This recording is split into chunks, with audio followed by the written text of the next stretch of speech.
Wanted. Ambitious individual for leadership position. Be prepared for difficult application process and stressful work environment. Challenges, many. Rewards, numerous. Failure, possible.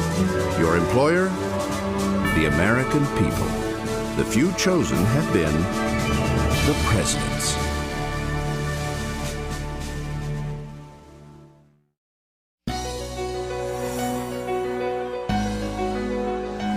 The presidential election of 1912 was a battle between heavyweights. The campaign of 1912, I think, is the greatest presidential election we've ever had because you had such interesting, colorful candidates. The incumbent was Republican William Howard Taft. The Democratic challenger, tall and dignified Woodrow Wilson. And taking them both on was the most formidable third-party candidate in history, former Republican President Theodore Roosevelt. Disappointed that his hand-picked successor Taft had abandoned many of his policies, Roosevelt had actually tried to wrest the Republican nomination away from him. He failed, and at that point could have chosen to bow out gracefully. But this was Teddy Roosevelt. He said, "I stand at Armageddon to do battle for the Lord." Running under the banner of the new Progressive Party, the popular Roosevelt capsized Taft's re-election bid. But TR's candidacy had an unintended consequence. By splitting the Republican vote, he allowed the Democrat, Wilson, to win the White House. Number 28, Woodrow Wilson, Democrat, 1913 to 1921, 56 years old, from New Jersey. Woodrow Wilson is neither fondly remembered or very well understood by most Americans today. However, he occupies a secure position in that exclusive pantheon of great presidents. A Southerner by birth, Thomas Woodrow Wilson was an academic, the only president to hold a PhD. He served as president of Princeton University from 1902 until 1910, when he left to become governor of New Jersey. That would be his only elected office before he became President of the United States. Wilson was a thoughtful, religious man. An avid golfer, he enjoyed movies and vaudeville shows. Publicly, he was perceived as a human machine, cold and academically methodical about his decision-making. Privately, at home, he could be quite charming, rather funny. He liked to sing songs from Broadway shows of that time. But that was very much the private Wilson. The public Wilson seemed often to most people rather cold. He was not a person that people often warmed up to. Wilson's most important political asset was his skill with the spoken word, and he wasn't afraid to use it. He was the first president since John Adams to deliver his State of the Union messages to Congress in person. When he became president, Wilson tried to bring a bit of the ivory tower to the Oval Office. Wilson was a collegial leader. He's been a college president. That makes sense. They said in cabinet meetings he wasn't the boss. It was more like the first among equals, and they would discuss things very freely. In his first term, Wilson focused on fulfilling the progressive domestic agenda he called the New Freedom. One of his enduring contributions was to create the Federal Reserve to manage the U.S. currency system. It was one of the remarkable successes of Wilson's administration. It has persisted since 1913, and it has done a remarkably good job of maintaining the stability of the American currency. In the summer of 1914, Woodrow Wilson faced two great crises.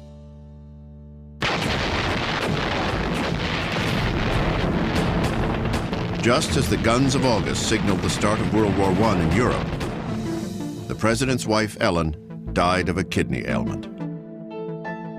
Ellen Wilson died, and Wilson was heard to whisper, "My God, what am I going to do?" As he privately mourned his wife, Wilson was faced with an increasingly difficult public dilemma.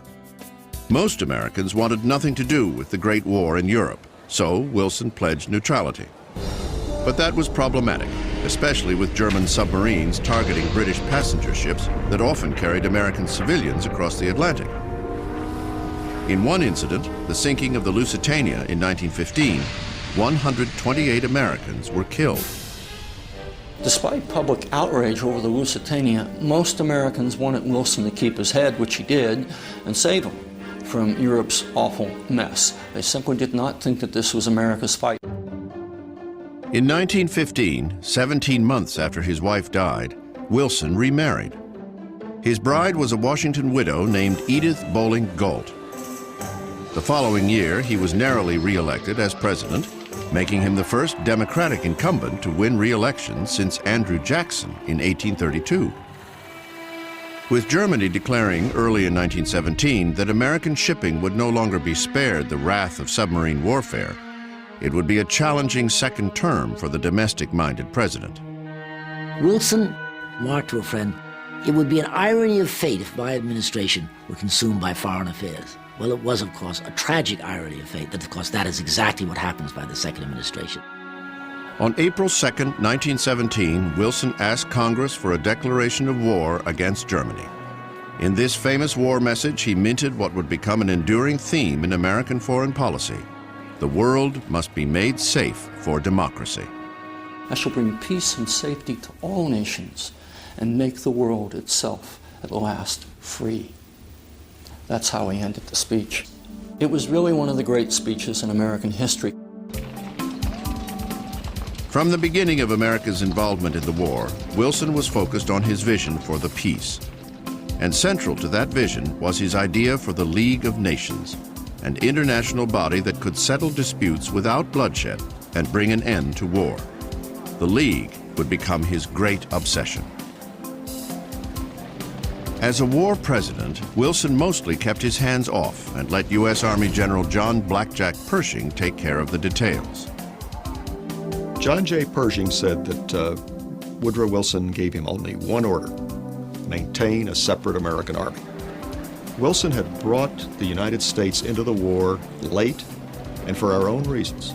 And one of the ways to make sure that we emphasized how separate our commitment to the war was to keep a separate army. The first family aided the war effort by grazing sheep on the White House lawn and auctioning off the wool to raise money for the Red Cross. But the man who sought to make the world safe for democracy turned a blind eye to democratic suppression at home when Congress passed the Sedition and Espionage Acts of 1918, which made it a crime to criticize the government. Wilson really did not set this in motion in a direct way, but he acquiesced in the suppression of fundamental civil liberties for the duration of the war. Overseas, the arrival of the American army proved decisive for the Allies. 19 months after Wilson declared war, Germany surrendered. The final terms of the peace would be decided at a conference in Paris. Although no sitting U.S. president had ever traveled to Europe, there was no question that Woodrow Wilson would make the trip. He set sail for France on December 4th, 1918, carrying with him the hopes of the world for a peace that would last for all time. He was greeted rapturously. He was regarded as the embodiment of this fresh new force from the other side of the Atlantic that had brought this horrible, bloody conflict to an end.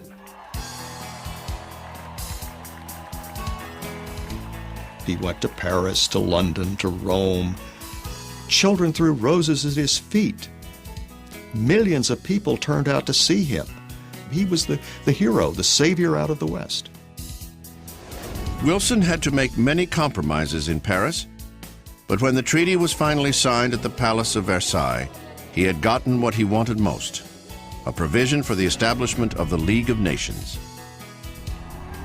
Still, as he sailed for home, there was one stumbling block remaining: approval by the Republican-controlled U.S. Senate. In Washington, Wilson faced vehement opposition from Senator Henry Cabot Lodge, the powerful Republican chairman of the Foreign Relations Committee. When Wilson came home from Paris, he insisted on hand-delivering the treaty to the Senate. And when he got to the Senate door, Henry Cabot Lodge asked Wilson if he could carry in the treaty. And Wilson turned to Lodge and said, "Not on your life, Senator." Refusing to negotiate with the Senate, Wilson sought to rally public opinion for the treaty. To do so, he set out on a physically demanding cross-country speaking tour. He never listened to his doctor, who kept saying, take it easy on this trip, don't strain yourself. He insisted on doing it. He was in Pueblo, Colorado. He suddenly was overcome. It was a physical collapse at that point, and he had to curtail his barnstorming around the country, return to Washington, where he suffered a severe stroke. Wilson really was seriously impaired by that stroke. From October 1919 till March 1921, the United States really didn't have much of a chief executive in Woodrow Wilson. Edith Wilson was fiercely protective of her husband. She kept most visitors away and tried to cover up the severity of his condition.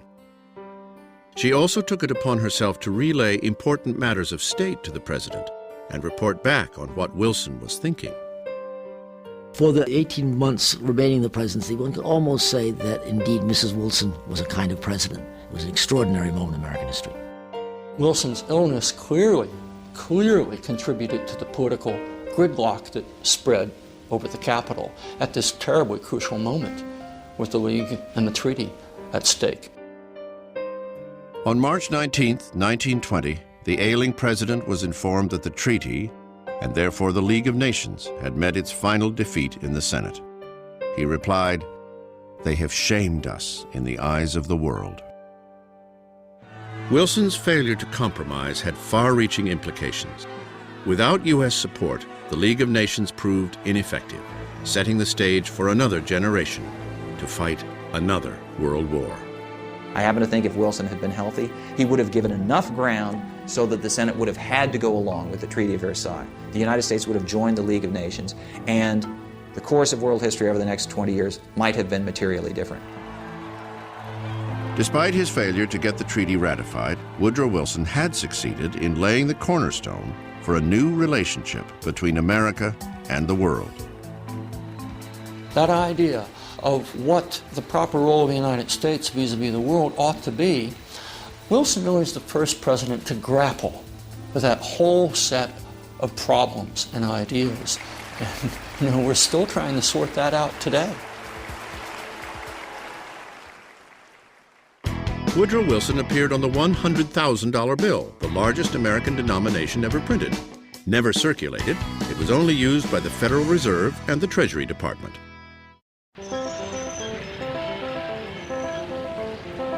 By 1920, Americans were tired of war abroad and progressive programs at home. The high-minded rhetoric of Woodrow Wilson had lost its appeal. The country was in a conservative mood. Number 29, Warren G. Harding, Republican, 1921 to 1923, 55 years old, from Ohio. Warren Harding is the only president to be elected on his birthday. In his successful campaign, he touted a return to normalcy. We're not going to do anything big and ambitious. We're going to create a period in which things are quiet and calm. A former newspaperman, Harding was the 7th president born in the state of Ohio. No one ever accused him of being a cold fish. He was an extrovert, a gambler, a drinker, and allegedly a womanizer. He also played the sousaphone. He liked to be around people, liked to glad hand, liked to slap people in the back. That's actually a rather valuable political skill. Harding has been portrayed as someone who wasn't fit to be president, that he lacked intellect and ambition. People will say that he didn't want to be president or that he didn't have the self-confidence to do it. He did want to be president. He was a savvy man in his politics, and he did have a very strong sense for what he wanted to accomplish. Harding wasn't the type of president who thought he had all the answers. Mr. Harding said that he was inviting the best minds into the cabinet. In a very real sense, this was the case. His Secretary of State was Charles Evans Hughes, who was a distinguished man.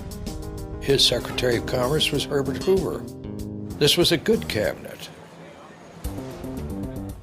Harding's most important achievement was the Budget and Accounting Act of 1921. Passed at Harding's urging, it gave the executive branch greater control over federal spending, and for the first time in history, required the president to submit an annual budget to Congress. Harding scored the other great success of his presidency when he convened an international conference in Washington that resulted in an historic arms reduction agreement between the naval powers of the world. The Washington Naval Conference was the only serious arms limitation arrangement that was made in the 20s and 30s. That was Mr. Harding. In the summer of 1923, Harding took a train trip west, becoming the first sitting president to visit Alaska. But his health was failing. On July 29th, he arrived at the Palace Hotel in San Francisco and checked into the presidential suite to recuperate. 4 days later, with his wife Florence at his bedside, the president suffered a heart attack.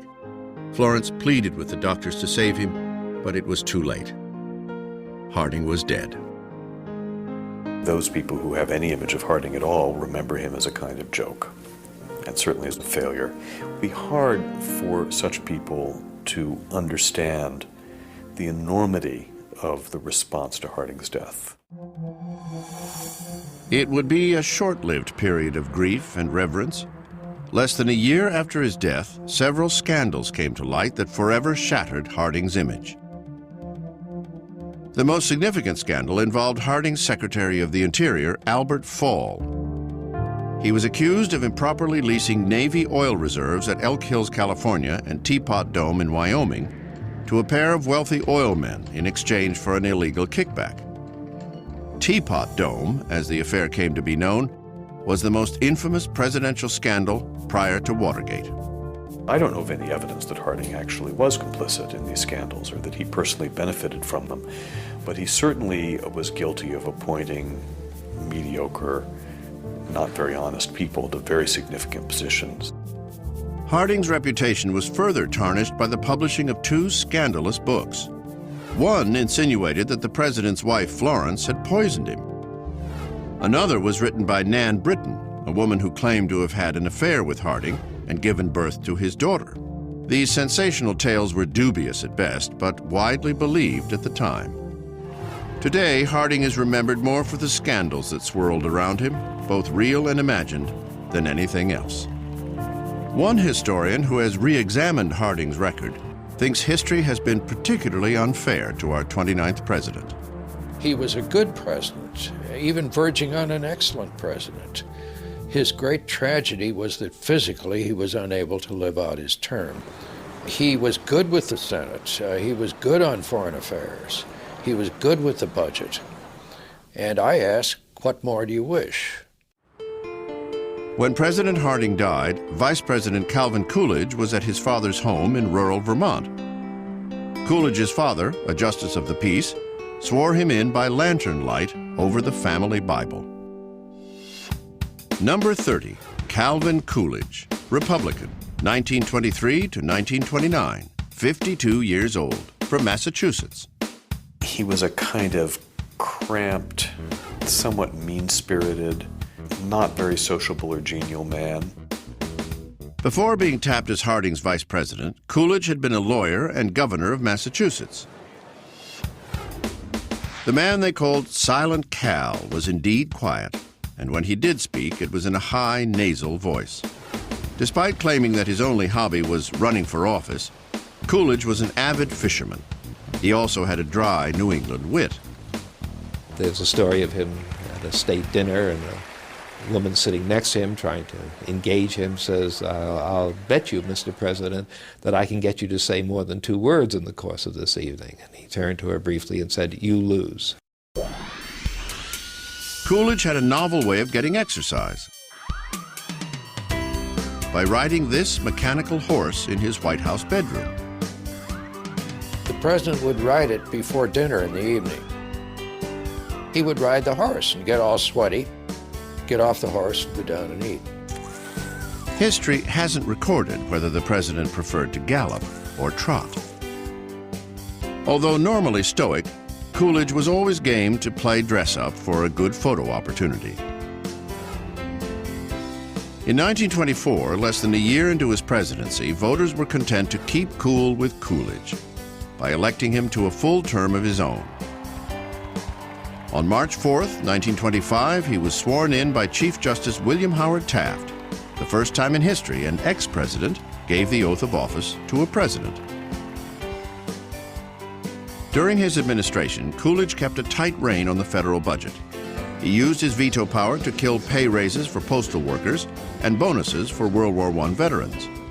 He also lowered taxes twice. His goal was to keep government small and business booming. He believed in American business as the dominant force in American life. He once said, he who builds a factory builds a temple. He who works there worships there. Coolidge presided over a period of prosperity, but his economic policies failed to anticipate the future and the calamity of the Great Depression that lay ahead. Coolidge did what the times seemed to require. If he made a mistake, it was in the economics of the time, which he did not understand, and I think most of the people of his generation did not understand. The president may have missed the increasing signs of economic instability because his management style was to rely heavily on his cabinet. The case in point was Andrew Mellon, the Secretary of the Treasury. He was the third richest man in the country, and no recession, not to mention depression, could touch him. And I think he didn't understand what was going on, and Coolidge trusted in Mellon, and thereby made an error. In 1928, Calvin Coolidge decided not to run for a second term, and his Secretary of Commerce, Herbert Hoover, won the White House. Popular in his day, Coolidge is now largely a forgotten figure, a quiet president who presided over a roaring era. President Harding often hosted poker games at the White House and once gambled away a set of presidential china from Benjamin Harrison's administration. Before the Great Depression turned Herbert Hoover's name into a synonym for presidential failure, he was actually one of the most respected men in America.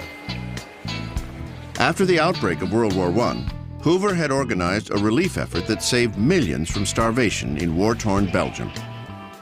He was later the food administrator under Woodrow Wilson and Secretary of Commerce for both Harding and Coolidge.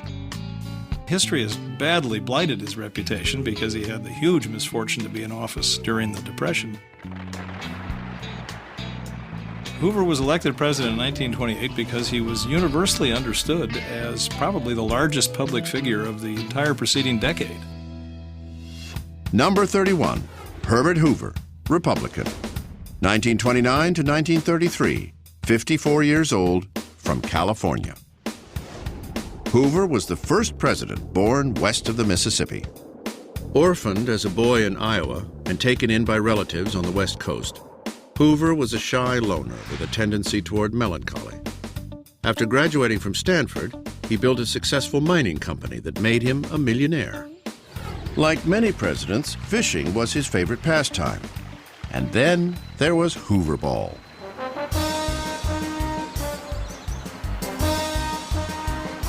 Told by a White House doctor that he needed to exercise, Hoover came up with his own game. Hoover Ball was one of those ways of not only stimulating physical exercise, but encouraging the leaders of the government to get together every morning before they started their workday to share ideas.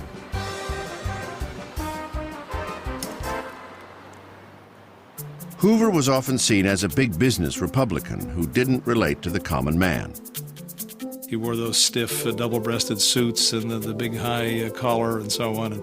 And his personal demeanor was quite stiff and reserved, so it was easy to lampoon him and caricature him as a stereotypical big businessman. Hoover was indeed a businessman, one of an early handful of international capitalists, but he also had a highly developed sense of social obligation. Herbert Hoover once said that the only trouble with capitalism is capitalists. They're too damned greedy. So I don't think, as we look at big business today and we look at things like Enron and other corporations, that Herbert Hoover would have approved at all. He would have been appalled at those industry leaders and what they did. Ashamed, indeed. Hoover did try to apply the efficiency of business management to his task as president. It's true that George W. Bush is the first MBA to be president of the United States, but Herbert Hoover was a very successful business person. and he had a very crisp executive style. Herbert Hoover was what we now call a workaholic. I mean, this was a man who really believed in work. He's the man who's always on the job and believes that if only I can work harder and only I can put more hours in on it, I'll solve the problem. With his strong work ethic and proven management skills, Hoover seemed destined for presidential greatness. The only problem was that the economy totally tanked as of October 1929. Many of the qualities that made him look that he would be so good for leading a period of prosperity were really not up to dealing with the challenges of the Depression. As a Depression president, Hoover was handicapped by his innate lack of charisma. His lackluster public speeches did little to inspire confidence. What our people need is the restoration of their normal jobs, the recovery of agricultural prices, and the business. Hoover didn't believe in using direct government intervention to ward off the Depression. Instead, he relied on what he called voluntarism, asking corporations to voluntarily improve working conditions and wages. If I could have counseled Herbert Hoover in 1930 or 1931, I would have said, Mr. President, the government needs to do more. Voluntarism isn't going to work. Unfortunately, I think what happened to Hoover was that the Depression traumatized him. He made his plight much worse by becoming extremely defensive. He just didn't have the temperament, among other things, to deal with a crisis of this magnitude. On the 8th day of November, Hoover had the misfortune of running for re-election in the depths of the Depression. The 1932 campaign turned his name into a permanent punchline. A Hoover hotel was a cardboard shack. A Hooverville was a collection of cardboard shacks. A Hoover flag was an empty pocket turned inside out. The summer of 1932 was miserable for Hoover. He hit the campaign trail and tried to put on a brave face. Wherever he appeared, there were angry Americans with signs critical of him. There were people who shouted, "We want bread." And everywhere he went was the specter of hunger. It must have hurt him tremendously to campaign. In June, a contingent of desperate World War I veterans arrived in Washington to demand early payment of bonuses that weren't due to be paid until 1945. When these bonus marchers occupied several buildings in downtown Washington, Hoover enlisted the help of General Douglas MacArthur to clear them out. MacArthur exceeded his authority and not only evacuated the buildings, but pressed all the way on to Anacostia Flats, where there was this encampment of the so-called bonus marchers, and he torched the encampment, burned it to the ground.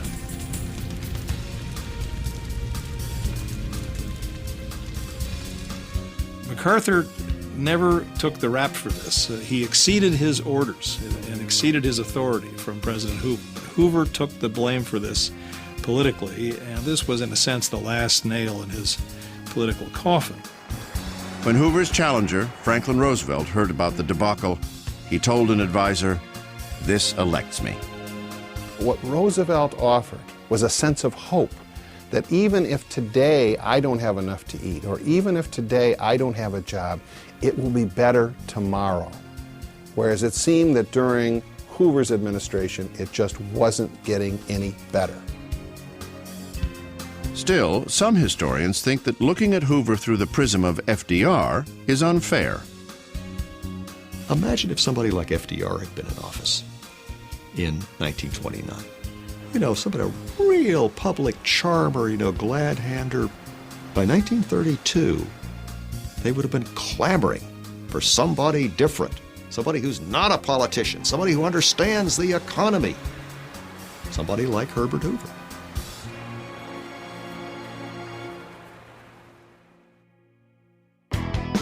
Herbert Hoover was the first president to have a telephone on his Oval Office desk and the first to hire an executive staff.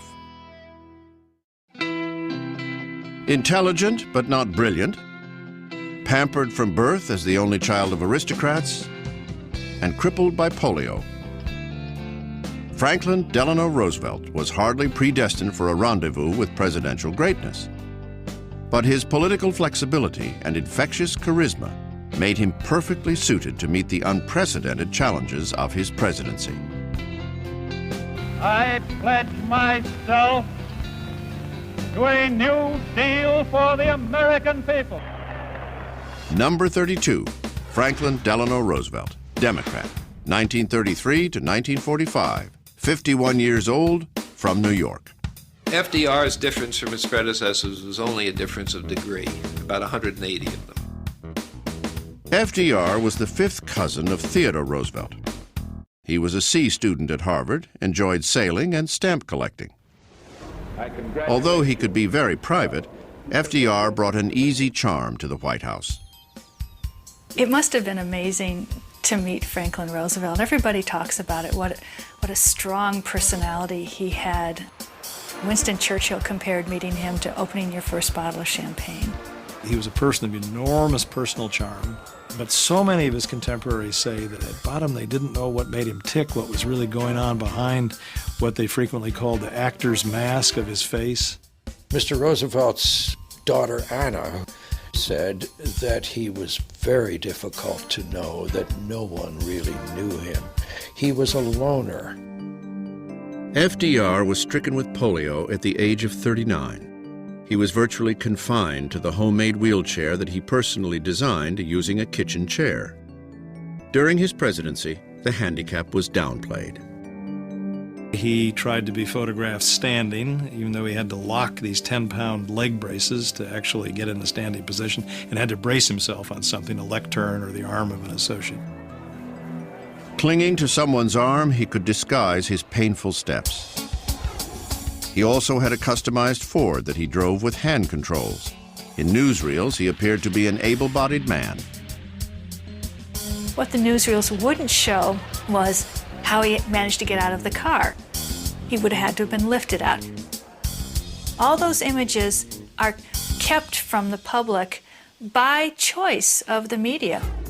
Roosevelt's executive leadership, like his Oval Office desk, was often cluttered and chaotic, pitting advisors against each other. It was an unorthodox management style. Somehow he is the model of the successful president. Frankly, I think he's an unfortunate model.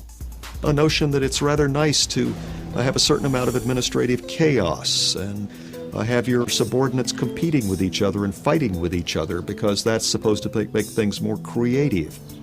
But he was not a perfect president by any means. And I think it's a shame that he has been taken as some sort of standard of perfection ever since.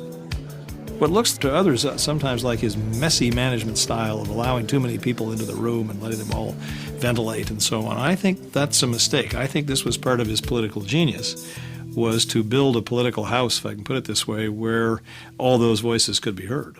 Ladies and gentlemen, the President of the United States. FDR used radio to bring the presidency closer to the people. It is estimated that as many as 60% of Americans tuned in for some of his fireside chats. Roosevelt was a master broadcaster. This nation will remain a neutral nation, but I cannot ask that every American remain neutral in thought as well. He just had the sense of drama that could take a rather dull political speech and emphasize just the right points, bring it to the crescendo right when you needed to be at the crescendo. Let me assert my firm belief that the only thing we have to fear is fear itself. During his first 100 days in office, FDR pushed an unprecedented slate of legislation through Congress to fight the Depression. This was the start of the New Deal. The New Deal is a series of initiatives that imparted a much greater degree of security and safety and stability to American life in all kinds of sectors, in the banking sector, in the investment sector, in the home building and home owning sectors, employment, and so on. Franklin Roosevelt had a great political partner in the New Deal, his First Lady. The crippling effects of the president's polio made Eleanor indispensable to him. She could be his eyes and his ears and his legs, and she could tour the country, and she could reach out to people, and then she could bring the country back to him. She was always pushing the New Deal and him to do more in terms of social welfare and helping Americans. And I think that in many ways, we can really see her as the conscience of the New Deal. The New Deal expanded beyond those first 100 days. In 1935, Congress passed the Social Security Act, creating a safety net for the elderly, disabled, and unemployed. Despite the passage of the Social Security Act, FDR's New Deal didn't put an end to the Depression. It would take the industrial mobilization of World War II to achieve that goal. In a sense, he didn't succeed any better than Herbert Hoover did economically. Where Roosevelt succeeded was in exuding public confidence, making the Depression more palatable to people, giving people the impression that he really was doing something, that he really cared. FDR clearly had the country believing that happy days were here again. In 1936, he was reelected in one of the great landslides in American political history. 61% of those who voted cast a ballot for Franklin Roosevelt. FDR was feeling invincible. People talk about Roosevelt's perfect pitch as a politician. Well, that perfect pitch deserted him in his second term. I, Franklin Delano Roosevelt, do solemnly swear. We really see a series of serious missteps after this incredible landslide victory in 1936. And will, to the best of my ability, preserve, protect. By his second inauguration, FDR was worried that the conservative Supreme Court would nullify the legislative successes of his first term. He concocted a plan to tip the balance of the court by increasing the number of justices. This seemed to many people to be a kind of power grab that went beyond what was necessary to deal with social problems and reflected a desire for power by Roosevelt himself. The court-packing plan failed, and Roosevelt's second term became mired in legislative gridlock. The heady days of the New Deal were over, and FDR's claim on presidential greatness was yet to be fulfilled. Franklin Roosevelt was the first president to select a woman for his cabinet, Labor Secretary Frances Perkins.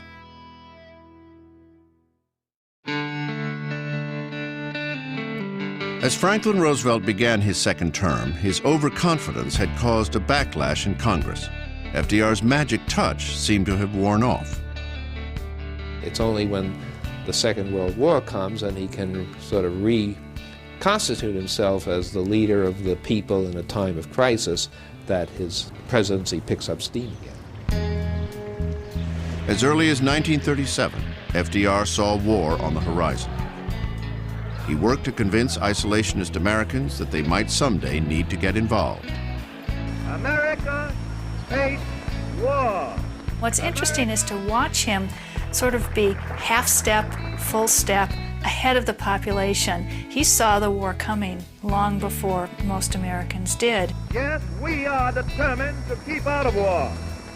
Yet we cannot insure ourselves against the disastrous effects of war and the dangers of involvement. In the summer of 1940, France fell to the Nazis. The Battle of Britain began.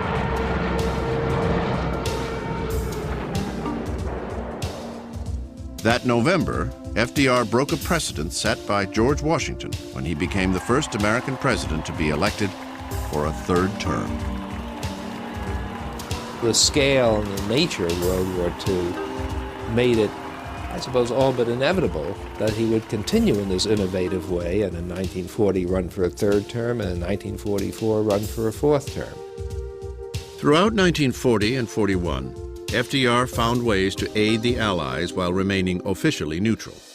But the days of neutrality were about to end. December 7th, 1941, a date which will live in infamy. If not for his last-minute scribbling, Roosevelt might have used the less memorable phrase, a date which will live in world history. Pearl Harbor heralded the beginning of FDR's new role as a war president. He was a superb war president, intimately involved in the complicated diplomacy of the war years. I would argue that the greatest accomplishment of Roosevelt during World War II were the commanding officers he picked, people like George Marshall, Nimitz. You know, these are the great names of World War II, yet Roosevelt was their boss.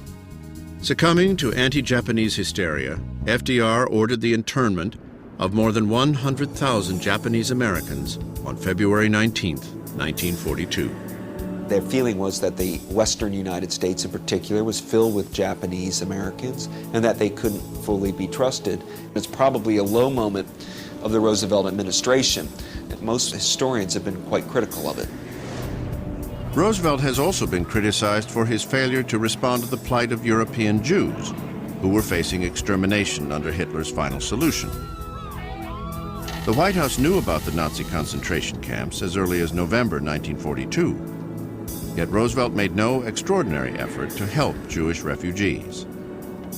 It sounds callous, but he probably considered what was happening to European Jews not of the first importance in his agenda. Roosevelt was always very clear on this. He felt that the most important thing he could do was to win the war, and that was going to help those who were in Hitler's concentration camps the most. For Roosevelt, winning the war meant launching a massive assault on mainland Europe, D-Day. Almighty God, our sons, pride of our nation, this day have set upon a mighty endeavor, a struggle to preserve our republic, our religion, and our civilization, and to set free a suffering humanity. It was the greatest logistic effort ever conceived, and Franklin Roosevelt deserves credit for it almost in its entirety. 5 months after D-Day, Roosevelt was re-elected to a fourth term, but he was 62 years old and his health was failing. It's humanly understandable, I suppose, why anybody who had served 3 terms as president, presided over this war effort to this point in late 1944, wanted to stay on board long enough to see the thing through to conclusion. But in some ways, I think it was an irresponsible act. I think he would have been better advised to step aside at that point and let a more capable leader play the end game. The end game of the war took place at Yalta in February 1945 with a meeting of the Allies to discuss the shape of the new world order. Here, FDR fulfilled the vision of Woodrow Wilson when he and Churchill convinced Stalin to sign off on the plan for an international peacekeeping organization, the United Nations.